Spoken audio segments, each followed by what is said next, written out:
Hello everyone, if your Battlefield 6 is crashing to desktop with no errors, then you have come to the right place because in this video I'm going to show you how easy it is to fix Battlefield 6 crashing on your computer easily. First off, what you're going to do is you're going to make sure that your Steam overlay is turned off on Battlefield 6. So just open Steam or EA up and turn off the overlay, and also make sure that you don't have any other overlays turned on, so like MSI Afterburner or RTSS. So just turn those overlays off.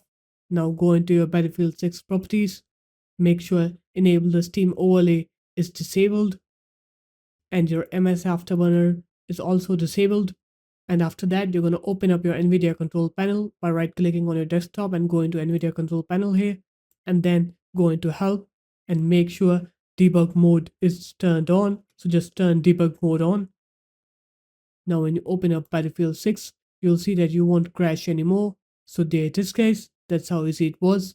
If you guys found this video helpful, make sure to leave a like, comment and subscribe to the channel, and I'll see you in my next video. Peace.